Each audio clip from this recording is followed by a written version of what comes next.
This episode of Super Pulp Science has been brought to you by writingthewrongway.com. Go write the wrong way.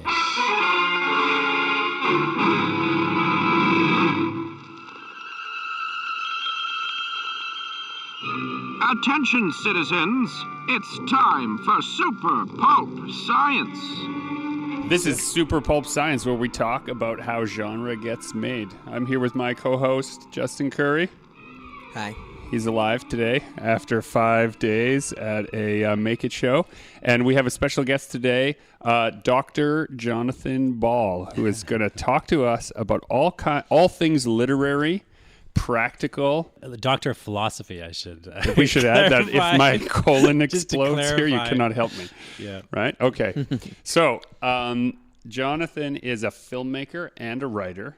And he is specifically in the crosshairs of our podcast today because I want to ask him about academia. Oh, please don't ask me about academia. Right? I want to ask you about academia. We get a lot of questions at we're out and about in the world, either at shows or at book events. People always come up with their young person in their life and say, how did you get started? I'd like them to get started. Where did you go to school? What did you take at school? And I don't have good answers for that because most of my art practice is self-taught. And Justin usually tells them that he was a graphic designer and then left all that behind. I'm a big champion of that graphic design program. The leg up it's given me in the illustration world is huge. Right. But people don't look for that as an illustration leg up, so it's hard to point it. But artists that have terrible think typography is like it hurts. It hurts my soul. But parents want to believe in school. Sure. Jonathan, professor. Well, should they believe in school? I would say yes. The thing with Apprehension school on is, his face. The thing with school is it's not that direct, straight shot to a job anymore. Like even if you're taking a job like healthcare now, of course, is crumbling in this province, right? And that used to be a very stable career. It used to be they weren't firing nurses by the hundreds. Right. Great West Life. I know my financial advisor kind of is connected to Great West Life, and like he was telling, like they fired hundreds of people there. Like these are very stable professions traditionally. And now they're no longer stable. Like there's nothing that's stable anymore. What's stable, ironically, is you guys. Is owning your own business, like being entrepreneurs.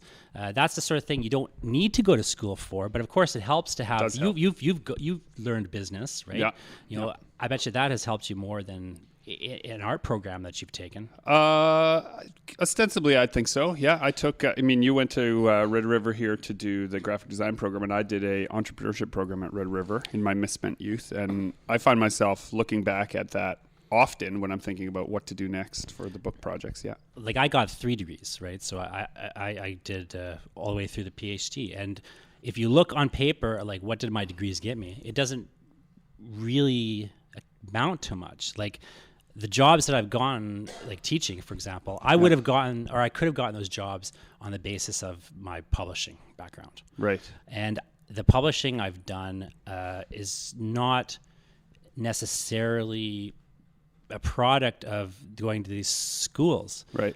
But the thing that was really useful for me and the thing I was very aware of when I was doing school, and I think this is the approach you have to take if you're interested in the arts, is whatever you're doing, whether you're going to school or not going to school, you have to have this clear idea of like where you want to be with it and how you're going to get to that point. And if you're going to go to school, and school can be very useful if it's part of a plan or in the context of the thing you want to do. It's not the thing that will make or break whether you can do it. It's just a way you can kind of enable yourself. So for example, when I was in school, like at a certain point when I'm doing my PhD, I'm getting paid because I'm like on scholarships now. I've got all these awards and grants coming in. I got a grant from SSHRC, this Social Sciences and Humanities Research Council, to write my PhD thesis, which was a novel.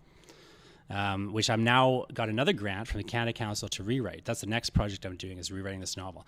This novel I've not yet finished and hasn't got a publisher. I made over $100,000 writing that novel, which is way more than I'll make publishing that novel, I'll point out. Yeah, by a large degree, I'm sure. And it's by a large degree. And it's because of how I basically used the system of school to like become like I kind of engineered things in school so that eventually I transitioned from paying for school to like school is paying me to be doing my own things, and I'm getting credit for writing my like projects and books and things. I'm getting let money. me ask you a I'm question. getting all these things. I use the analogy when I'm talking to students who ask me about, how do I get the most out of school? I say, well, if Bend it you're to your will. Yeah, but if you're going to sit down with your friends and play a board game, and one of you has read all the rules and the rest of you are just sort of following along, you can pretty much be sure who has the advantage, right? The person who read all the rules. So what I'm hearing from you is you looked at the game, you read all the rules, and then you played by the same rules as everyone. You just knew them better. You don't play by those rules. What you do is you figure out where is the opportunity within these rules. It's like the thing that let me tell you a little short story from when I was doing the PhD program. So I went to the University of Calgary to do a PhD program. It was the only university in English Canada that allows a creative PhD option. So that's why I went to that specific university. In addition to So that allowed you to write your novel. Yeah, I could write a novel for my thesis, and I also because I'm now in that program, I could get a grant from this big research council to write a novel, as opposed to doing other things. So like, and so academically, in terms, if I was like pursuing an academic career, it's not the. I mean, there's certain like issues around that, but I was very much trying to do things my way. Now, I happened to enter the program when they were re-engineering the whole program, and there was a point in the program where there was all these new forms because of the new structure of the exams and everything. And I had to and the thing I learned reading all the rules is that all other things being equal, the university had to give a scholarship, if it was available, to the person who's furthest along in the program, unless there's some other, if everything else is equal, if they all have the same grade, if you all have the same whatever, then you have the person the tiebreaker is who's furthest along in the program. So what I made sure I did is I always submitted my forms before anyone else. And I did all my coursework before nobody does their coursework in the PhD in the first 8 months, which is what you would think they would do. You can do it in 8 months, but nobody does it. But I did my coursework in the first 8 months. I was the only person in my whole cohort that did that. And automatically, because of that, I'm technically further along the program, even though we're all like in second year or whatever. So then I get all the money that is like, because I've also got A pluses. Everyone's got an A plus. It's PhD, right? Right, because if you're in your PhD, you're there to work hard. Yeah. So I'm getting like all this money that like other people aren't getting. So what you're telling me is you weren't really deserving of it. Oh, compared to like them, no. Like I wasn't smarter than them. No, I just had to like figure out the rules, and then here's the other. So there's like that's the working within the system figuring out the rules. But then here's the other thing. So at a certain point, you got to get out of their system because their system is designed to break you. So so at one point, I'm like trying to find this. I'm reading the process. I'm like, okay, what's the next step? The next step is you get this form, and you have your people sign it, and you submit it. And I'm trying to find the form, and I can't find the form because I want to submit all these forms early. And what I figure out eventually is there is no form. They haven't made the form yet. Like it doesn't exist. So I typed up a form with all the information I assumed would have been on it. I got everyone to sign it, and I submitted it. So a couple weeks later, the department secretary comes into my office and is like, John, where did you get this form? I'm like, and I just flat out said, I made it up. And she's like, what? I'm like, yeah, well, I figured out there was no form yet, but I wanted to send the form, so I just created the form and I had everyone sign it. She's like, well, you can't do that. I go, nevertheless, I did it. And she's like, I would have liked to see the look on that person's face. You got to wait for the form. I go, look, I had everyone sign the form. I go, they all signed off on it. And it's not like a legal they document. All signed off. It is a legal document. Okay. Okay, kind of. Because they signed off on it, it became binding. It kind of becomes, and it submits into their bureaucracy. So she's like, I'm like, let me get back to you. Because this is university. It's a Kafkaesque bureaucratic nightmare. It's like the government, but worse. But they have this process. You wake up one day as a cockroach, or it slowly turns you into one. Well, I'll talk about Kafka forever, but but they've got the form. Like this is the point: is they have the form. It's in their process system. Yeah. They have to do something with it, and I'm not taking the form back. So eventually, like they come back, and they can't throw it out because everyone signed it. It's right. Everyone signed it. So eventually, they come back to me, and the long story short is they they get the file from me that I created, they adapted it, and they adopted the form. So you made more the or form less, that they now everyone adopted the uses. form. Okay, so then what I'm sensing from you here is that the labyrinthine bureaucracy of the university. It's got its opportunities and its challenges. But Right. The trick of it is, can you do the thing you want to do inside that system? And it will enable you to do what you want. Science. When you first got into university, how old were you? Oh, I was like young. I was like 18. Okay, Yeah. did 18-year-old, No, I was a disaster. regular John? I got like 1.6 is my GPA my first year. So then, But I was having like personal crises. so how did you take that? So this is better because that's where most people start. Yeah. If we hear the end of your story where you're making up your own forms and you're winning the grants, that's something. But how does a person with, you said it yourself, a person in the midst of a personal crisis, not give up, figure out what that bureaucracy is actually trying to do, and then realize, actually, you know what? I can thrive here anyway. At a certain point, I just always had the idea that I just wanted to keep doing things. Does that make sense? Like, I just had the belief that if I just keep doing things, then it'll be fine. Like, it'll work out in the end if I just keep moving forward and doing things. So is that what happened to you, Justin, when you were in graphic design and you're like, because they encouraged you away from illustration? Illustration wasn't really a factor. It So wasn't did you much. just keep doing things? Yeah, I think that like overall, that's kind of like even now I'm doing a lot of things that I don't necessarily know where they're going, but if I keep working at them, something's going to happen. They'll become something. Yeah, like for example, with a lot of illustrators, there's some kind of illustration series that is kind of their claim to fame online, right? Like you look at who's a big one right now, like Sakimi-chan is this anime artist who does these dynamic poses of really pretty, like usually male characters, like redesigned very pretty and in dynamic poses. Her Patreon is like the third highest Patreon Males subscription. presented in a voluptuous fashion, which is like, not a done thing online. Makes like perfect she sense, has right? kind of she's found some like a niche and she's known for it and she's viral for it, right? For me, that was one day for no particular reason. I decided to redesign Batman characters as robots. And so I did a robotic Batman and then robotic Bane and Catwoman and like 80 hours of work later, I had a lineup of all these Batman characters Just for fun. just for fun. Yeah.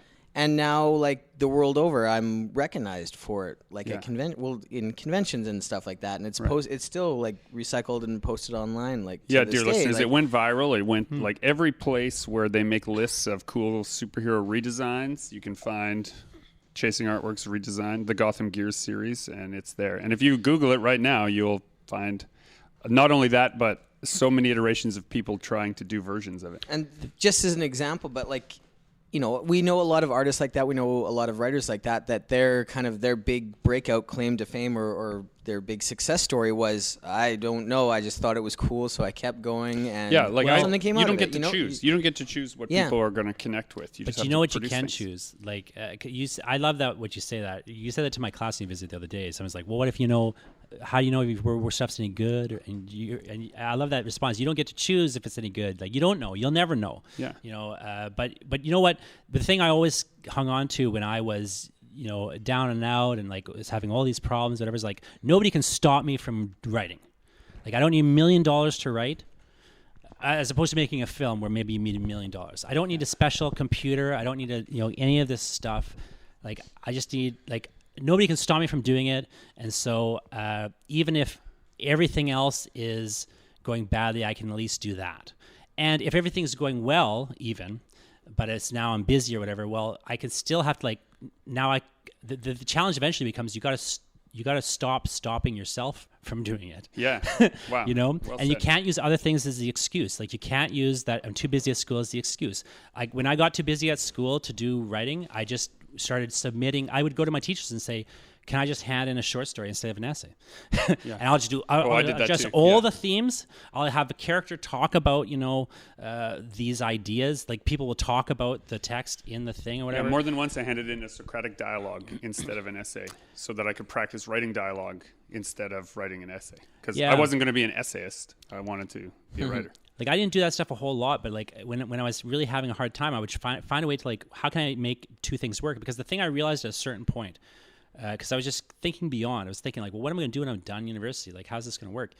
And what I realized at a certain point is like, everybody else, say you're done your BA or whatever. Well, everyone else has the same degree.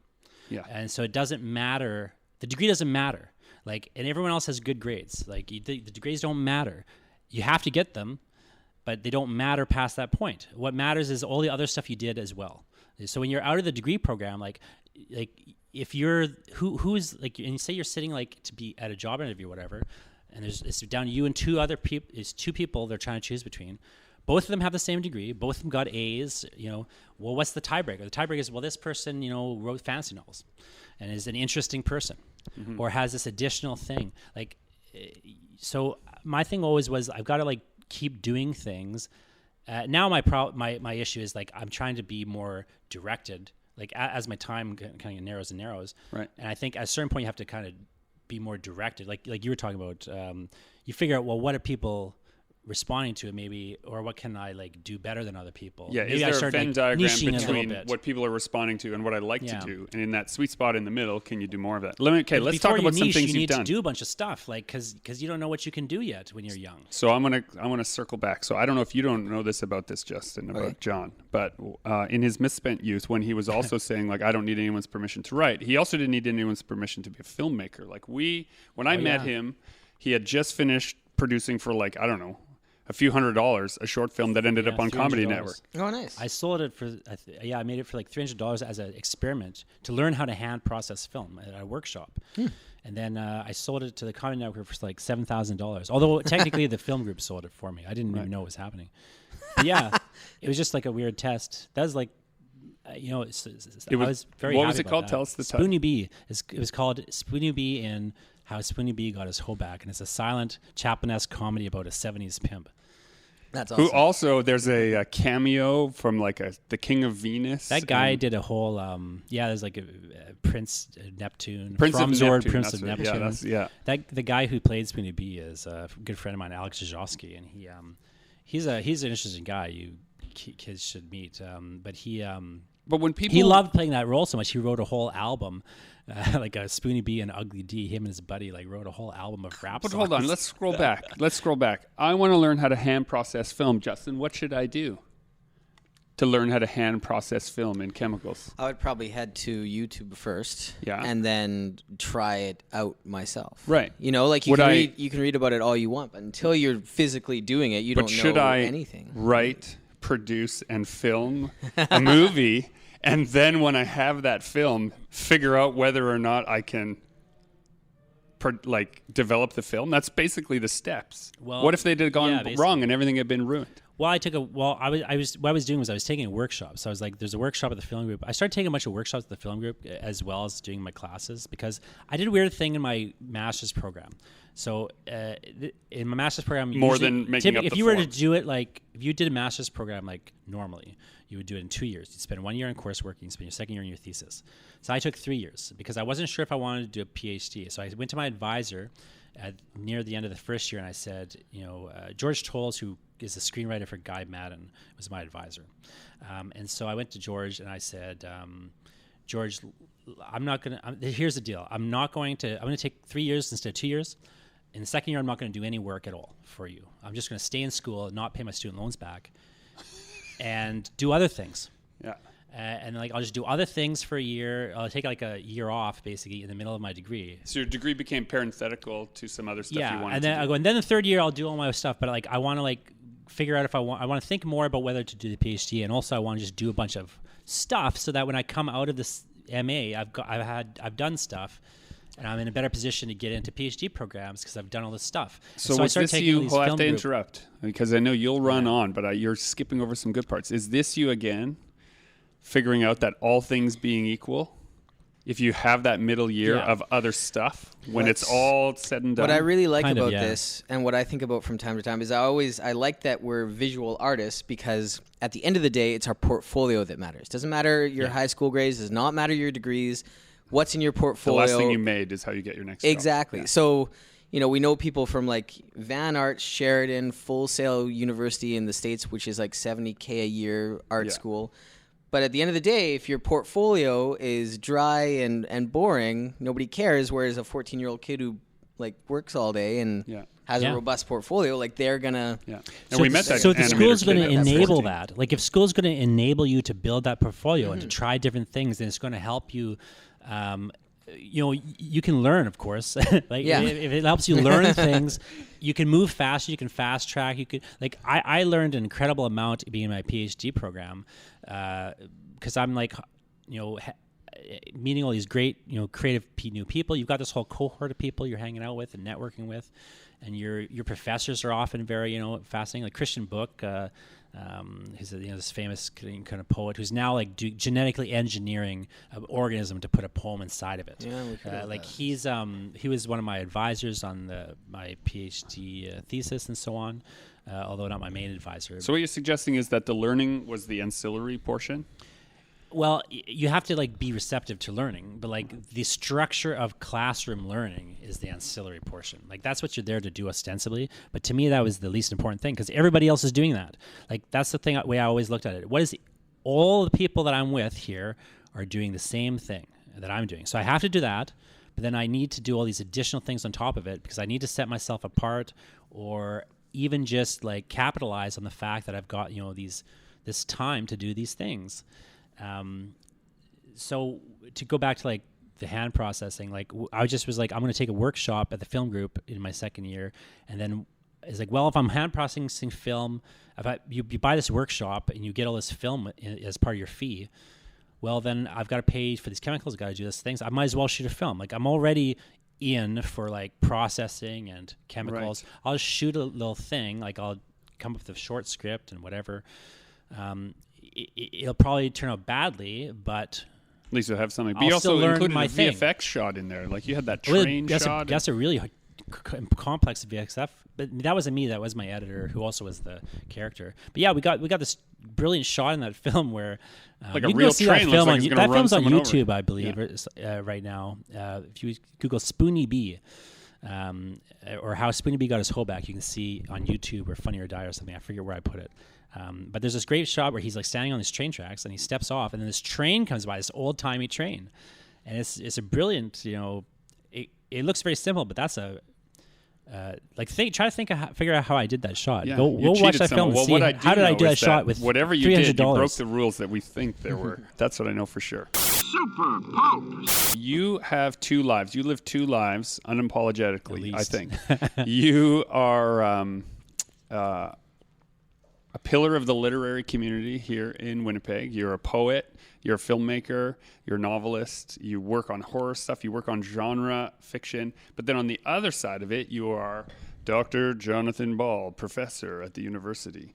How do you I'm a contract, so I mean, to me, it's like, I'm just a writer. Like if you ask me like what I do, or at the border, when they ask me, I say like I'm a writer, which is a bad answer, by the way. At the border. At the border is a dangerous answer. Yes. My wife gets mad at me, but I just see myself as a writer, and then I like when I do the teaching.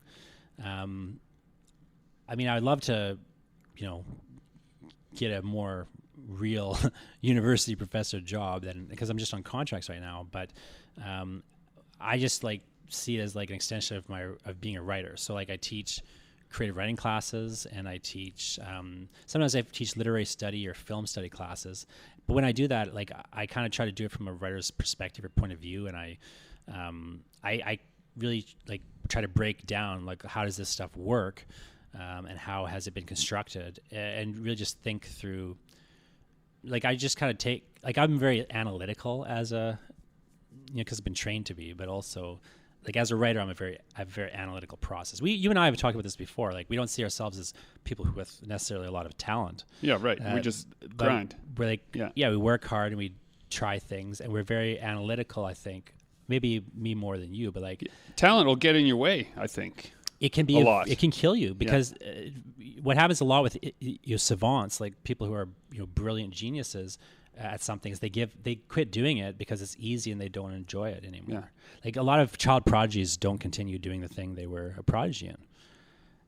It doesn't have because one, it bores them, but two, once they hit a real challenge, and they actually hit that wall of now I can't do a thing, they don't bother to break through it because they've never learned to overcome the challenges necessarily. Yeah. Whereas I think of my own practice as more like just chipping through that wall constantly. Yeah, I always say to my daughter is reluctant to call herself a writer, but she has an incredible amount of talent as a writer, and I always say to her how she has much more talent than I do, but I'm still a better writer than her because I had to work at it. So if she works at it also, she could be better than me. How do you introduce yourself at the border, Justin? I usually say graphic designer still because that's better than illustrator. I okay, guess. Now we both better than we made a joke about illustrator. being a writer at the border and being a illustrator at the border. Graphic designer Why? sounds impressive, though. What's going on here? Well, I had a friend who got in trouble because basically he said, I don't have a job, I'm a freelance illustrator. They're like, well, then you're coming to the States to get a job. Yeah. You can't come. Right. If you don't seem like you have a firm position, like a firm job in Canada, that's one of their fears is you're jumping over for a job. Right. So freelance illustrator with no, that I just work for myself is So as long as I bring my mortgage papers with me to show them that I have a stake in the Canadian economy, I could probably tell them that I'm a writer and an illustrator. A friend of mine was actually turned away at the border. He was going to get on a plane, so they turned him away at the airport. And they wouldn't let him get on the plane because he was going to the States. He didn't have any cash in his wallet. And they're like, well, you have no cash. And he's like, well, but I've got my credit cards. They go, nevertheless, you. How do we know where you're going to ever come back? He's like, well, I don't understand that question. He's like, why wouldn't I come back to Canada? I'm just going to the States for a trip. But he didn't have a return ticket yet because... Didn't have a return ticket. Didn't have any money. He wasn't sure when he was going to come back. He Oh, was no. visiting, Yeah, that's so trouble. they turned him away. Did you make a form for him that he could just fill out and get signed? I have my form right here, sir. Everyone signed it. When I learned doing sales, when I did a sales, I was doing door-to-door, not sales exactly, but it was surveys and free promotions. When was this? Hold on. When was this? It was when I was 19, 18, Okay. 19. Yeah. But what I learned then is they taught me these sales techniques, which I can't remember anymore now. But one I did learn is that people want to say yes to you, but also naturally they want to say yes to you. And so Yes. rather than no, people don't like to say no. But of course they're not going to just say yes to anything you ask, but if you can escalate them upwards. So if you ask them a small thing first, it's a nice day today. Oh yeah. Yeah. In psychology, And that's called the foot in the door phenomenon. You foot in the door, and you just keep escalating the things you can get. I mean, I used to do this I did this once at a Tim Hortons, Tim Hortons, and I went from getting the girl to give me a free donut all the way up to I'm running the kitchen at Tim Hortons all night, and she's going to quit her job in the morning, and we're giving free coffee and donuts away to everybody. I think that's an entire podcast for later, or possibly your next short film. I want to segue out of something that will go on record as possibly being a felony for you and back into something else. You started a website called Right the Wrong Way. Writing the wrong way. Well, my website is, I've got a bunch of different websites, but my main website is jonathanball.com or writingthewrongway.com. And so this is you combining sort of the foibles of being a writer, the foibles of being a teacher, and the fact that before anyone else I knew, you owned websites. I was really into websites. I really resisted email for a long time, but I was big into websites. I always had a website, and I didn't really, unfortunately, capitalize on being ahead of this curve, but I always had a website. And so by this point, what I do with the website now, I was really casting around for what it was going to be. Now I'm kind of reworking it a bit more, but it's kind of a place where there's interviews with writers. I just did an interview with you not too long ago. I've got interviews with writers and artists, and a lot of I've got some creative work of my own, but it's really very focused around again, very kind of structured analytical approach to process. And the reason I called it Writing the Wrong Way is because a lot of the sort of advice I have is contrarian advice. I have this post that's a little controversial called don't attribute dialogue. because when you write fiction, I don't believe you should ever attribute dialogue. So he said, or he said, whatever. Quizzically. Well, so there's a reason you wouldn't write he said quizzically, right? And we can all go to throw through you off with an adverb there. We can also go through this. Everyone knows the standard reasons you don't use adverbs in dialogue. No, tell us, dear listeners. Jonathan Ball, Dr. Jonathan Ball will tell you now. You don't say adverbs bad. He said quizzically, and you don't say, he quizzed her. Or, people always say, well, you just use said because it's simpler, it's elegant, you don't notice it, and it doesn't, it doesn't become awkward. There's all these reasons you wouldn't use an adverb, supposedly. Right. Right. And the standard, what the reasons eventually boil down to, I talk about this in depth on a different post on that website called 4 editing tricks that are all same chick or something. But the reasons all boil down effectively to either you're redundant or you're putting all the important information in the adverb instead of in the dialogue itself. Right. And I kind of extend the logic of that to why you should never attribute dialogue, in my belief. I mean, it's not a rule, but if you don't ever attribute the dialogue to anyone, so it never says Bob said or whatever, then you have to write dialogue that only Bob could say, if that makes sense. Yeah, that's what the advice boils down to eventually. So I kind of walk the kind of process of that sort of a thing. I'll start often with that kind of here's a thing you typically wouldn't be told to do, and let's break down how you could do it. Or there's an online game that has lines of dialogue from Star Trek: The Next Generation, and you have to attribute who said it based only on the dialogue. Oh, same great. kind of thing, and it's like that because the writer's there. There are things only Worf says, and there are things only Picard says, and things only Riker says as he sweeps his leg over the chair. But I try to just really talk about how to do writing on a really technical, analytical level. Even just talk about work processes, because a lot of times I've got that newsletter where you can sign up on my newsletter and get a free little ebook, and the ebook it's kind of like a pamphlet, but what it is how to create. It's 5 steps to create and maintain a writing schedule. Because to me, the most I always ask the question of any writer. Every time I have a writing class, I ask the same question. Every time I meet a new writer, a younger writer, I say, "What's the hardest thing about being a writer?" And the by far the answer is finding time to write, which of course is impossible because you can't find time to do anything. You have to make time to do things, and so it's a fundamental problem that writers have, but it's a mindset problem, one, but it's also a work processes problem. Same for illustrators. It's not that they don't have the will to do writing, it's just that they don't, or even that they're being lazy. It's that they just don't functionally understand what's a process that you can follow. And I dare say in that process conversation, you can chime in on this, Justin. It takes longer to illustrate than it does to write. It's easier to find time to fit writing into your regular day around, squeezing it into places, than it is to squeeze a proper professional level of illustration in around. Which is why it's so irritating that writers go first in graphic novels still. Oh yeah, it's totally wrong. We didn't do that in ours though. Nope. Right? No.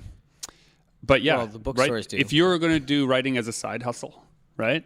You can do it whenever you want, wherever you want, however you want. If you're going to do illustration as a side hustle, it'll take you a lot longer to get a proper portfolio together. Sure. Yeah, well, and filmmaking, exactly. I mean, I've kind of got out of filming for a while. I'm sort of going to be moving back into it.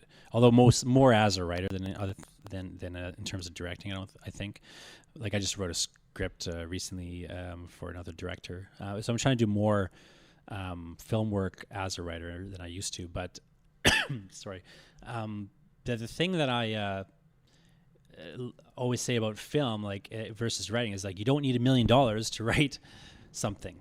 You do kind of need $1 million to make a good feature length film. Even in the day and age of digital film, you got to pay people to be there. It's still the money gets swallowed. You got to market the film. Even if you spend $5,000 on the film, you need $1 million to market that film. Yeah, right. And those numbers aren't exact, but the principle is there. You can't just sit down and do it for 15 minutes. But you can do that with writing. But you can do that with writing. Which is the most And maybe people say, well, maybe you writing. can't get a lot done. Well, so what? You can get a lot done over time. Attention, citizens. Okay, I want to do some compare contrast because I'm sitting with two gentlemen right now who stick to pretty rigid schedules, even though they seem footloose and fancy-free, dear readers. Both of these gentlemen have a strict creative schedule on days when they are working. So I'm going to do some compare contrast. Well, when did you start doing your schedule? When did you start seriously believing in the power of the schedule? I'm not sure. Like, do you mean, like, I've always been, I think drawing like 12 hours a day is something that's been going on like since I was quite young. Seeing results from that was probably around 2007. I had graduated from graphic design. I was working in a design firm. And so I had kind of my skill set and a style developing. I kind of had found my voice. And then I'd found a outlet for it. I'd found Comic-Cons. So now I had it was like all this work I was putting into my portfolio, I knew where it was going now. You talked about like finding that direction, finding the purpose of like what you're working towards. I didn't have that until after I graduated from college. And I wanted to do illustration, but I didn't exactly know how to get into it. So why didn't you stop? But you still kept doing it. Yeah, why didn't you stop? Because you were a failure up until then, Justin. Yeah. Why didn't you But that's the stop? thing. You got to get comfortable with being a failure. Like, I really think like one of the reasons you need the schedule, like you need to just keep doing things in a structured way, is you need to. People have so much anxiety about their work. Like, is it any good? You know, am I ever going to make it? And all this stuff. Mm-hmm. That's fine. I understand like why people have anxiety. Like, I have a lot of anxiety about a lot of different things. But the thing I always like try to encourage people is like, save that anxiety for when you're not working. Like, you work from 4 to 8 or whatever, and then you can be anxious outside of that time. Like, that's the time when you're working. Schedule your anxious time like you schedule your working time. Yeah, I mean, if you go to a psychologist because your anxiety is out of control, they'll tell you, they'll go to cognitive behavioral therapy methods, which is you create a worry schedule. Like, it's so not you don't have to a joke. feel guilty like, for the way that you're feeling. Right? No, you just say, I made time for this and I felt it and now I move on. Yeah, and I even when you were visiting my class, I was showing you this. I have this little form I make, where like it's wonderful, yeah. You draw a cross on the page. On the top left, you write what you're doing. On the top right, you write all the distractions, like all the things that you've noticed are distracting you. And you're checking Facebook instead of illustrating or writing.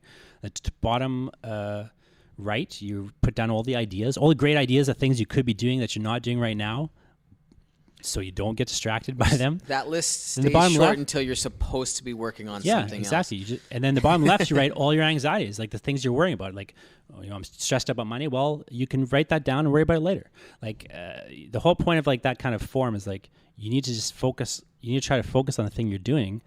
And all that stuff is like happening other times in your life. And for clarity, dear listeners, what he's talking about is literally a physical piece of paper that has these 4 quadrants on it. And when you sit down to write, to work at your schedule, you keep track of those 4 things. I just call it the focus form. I've got it's on. That's another thing on my website. All of the stuff like that on my website, like because why I do you just share found good ideas with people? Keep them for yourself.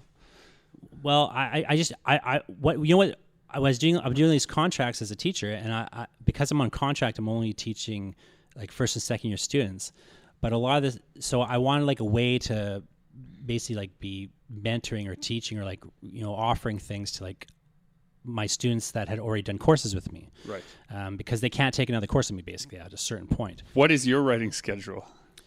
I mean, it changes depending on what's going on. So right now, because I'm home all day with the kids right now. I have 3 kids, but 2 of them are very young, under the age of 3. And so right now, like my schedule is, I write basically in the afternoon while they're napping. And then like for sure, that's my writing sacrosanct time. And then either in the morning or in the evening, I do some additional work if whatever it is, like whether it's writing work or other work. But the schedule. So how many hours a day is that? So depending on how much I divide other work and writing work, yeah. it could be as little as like 3 hours a day, 2 to 3 hours at least. Right. And then sometimes more, sometimes less, depends what's going on that day. Now you also work as a professor. So this is so I only teach night classes right now, though. Right, you're teaching night classes, but you're also have another job. You're full-time caring for your children, which is not to be taken lightly or to be discounted as something that will eat every minute. Let's just go back to the job thing. Like the thing I've always, since I was young, before, I think it sounds like you had a similar sort of attitude. Like I always thought, this is my job. Like I'm a writer. It's my job. I didn't want to see myself as a writer as like, oh, I'm this great artist, you know.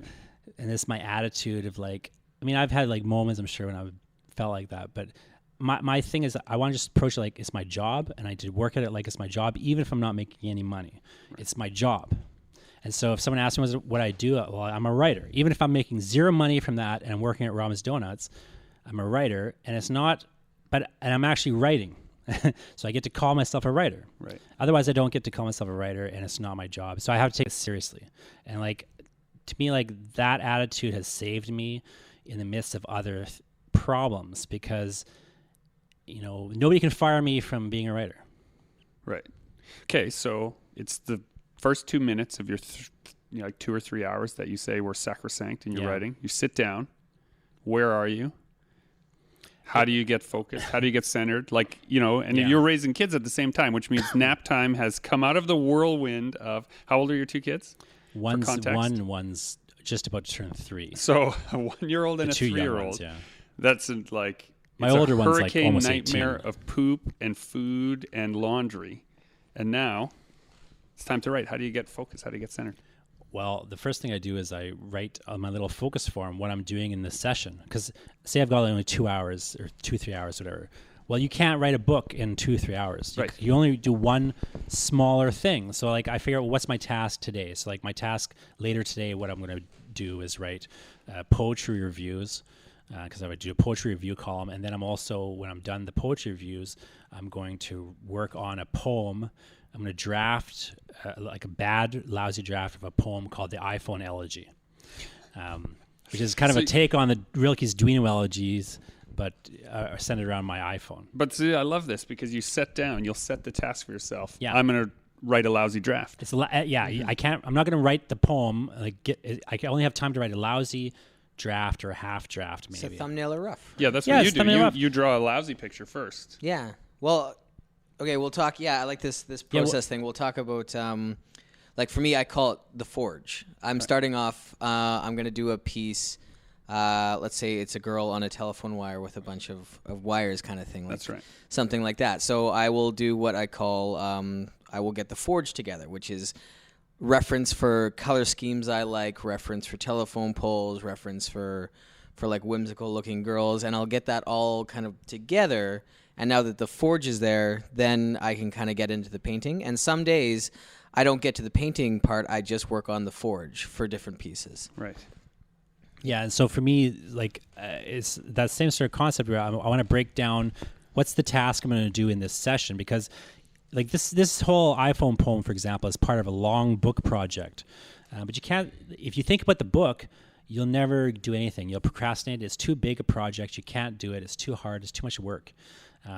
I always say, like, you can't write a book. It's impossible to write a book. But what you can do is, like, do a bunch of little things that add up to a book. Right. Because unless you're like, I know like one guy who sits down and writes like a whole book. He'll like stay up for a week. Well, we had Claire Marshall on here. She does the 3-day novel challenge and writes a good novel in 3 like I mean, some sort of cheating I can't do that. But like, but you know, you break it down, and then you have to be willing to fail. Like I was saying, like you have to be willing. So like, I'm going to do a bad, lousy, horrible draft of this thing, and then I'll have something I can edit. Takes the pressure off too. You don't have to do it perfect the first time. You're doing the first pass and see where that goes. Yeah, maybe you won't even finish it. Maybe you'll just realize, oh, this is garbage. I'll throw it away. Like part of my editing, the first thing I ask in editing, something kind of like a lousy draft, then you feel confident that you finished one at least. And like with this iPhone elegy, again, I'm basing the sort of idea of it kind of on this Duino elegy. It's a very famous poem by Rilke, or a series of poems by Rainer Maria Rilke. And so the first thing I'm going to do, what I've been doing is I've been reading through this poem and just pulling out lines I like. So the first thing I'm going to do is assemble all the lines I like from his poem and then think, okay, maybe I'll just start with just rewriting these lines. And so at least, so I've got like Just a like your skeleton forge. or a Yeah, I was structure. just- Yeah. It's nice to have like a thing to go off of that kind of, if you're really like, I've been so exhausted. I haven't been super like creative, but I still need to sit down and do the work because, and I haven't been inspired to have good ideas or any of that stuff lately. I get but you frustrated. still got to do things. You got to keep the knives sharp. Like, Yeah, that's what I was going to say. I get frustrated by people who say, no, I'll say, how's the new book going, or how's the new graphic novel going, or whatever. And they say, oh, well, I've been too tired lately to do it. If they worked at a school, it's not like they could take those days off. yeah, like you Right. worked at a school. That's yeah. what I'm saying, right? When you're too tired to do it, your regular job, you still show up and do your regular job. You just do a bad job. So if you identify, right, that I'm too tired, but I'm still showing up to work, and you square the circle that I am going to do a lousy draft because I'm too tired, at least you have shown up to work that day. Science. I always say like writers, artists too, I guess, but writers are like one of the only group of people who take concrete evidence of their own success. For example, rejection, which only writers get rejections. That's what, like, whenever students are like, well, I got this rejection, I'm not a real writer. I'm like, no, only real writers get rejections. Yeah. My daughter had a poem published in her school like literary journal that she did, and she was like telling me how she had this poem was going to come out in this journal, and she was kind of like downplaying it, and I was like, that's awesome. And she's like, well, they kind of publish everybody who submits. I go, who they don't publish? The people who don't have the guts to submit. Yeah.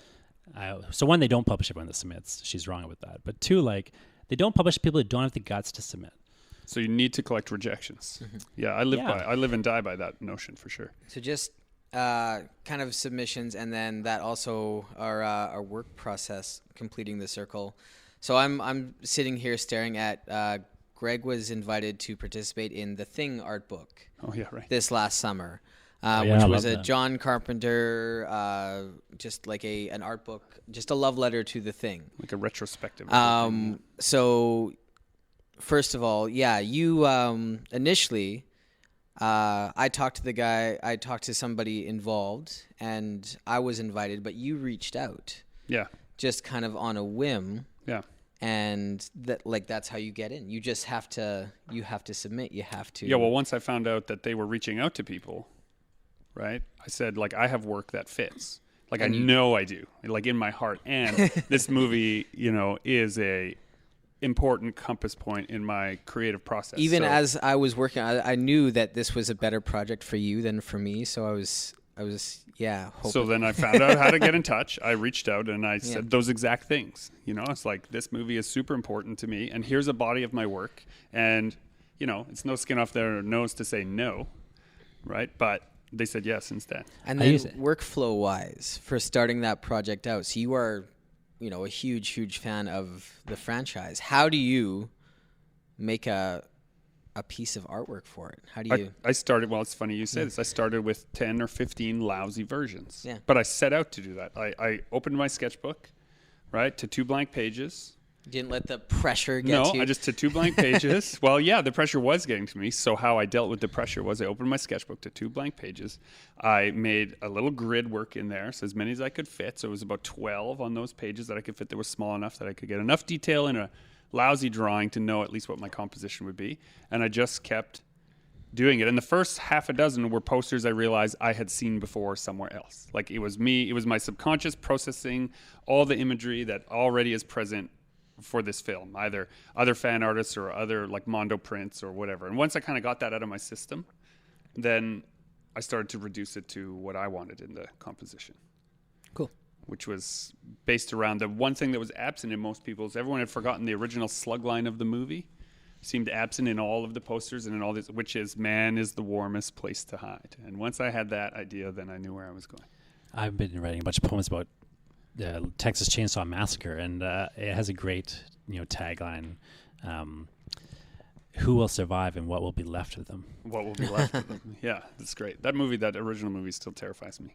I don't like watching it. I it's watch the it when I darkest want to movie. feel that feeling of, oh no. We have been talking with Jonathan Ball, who is encouraging you to create your own forms, Yeah. twist academia to Bend it your to will. And all things being equal, make sure you're ahead. This has been Super Pulp Science, and we would like to encourage you, well, I would specifically like to encourage you to join the fight and make comics.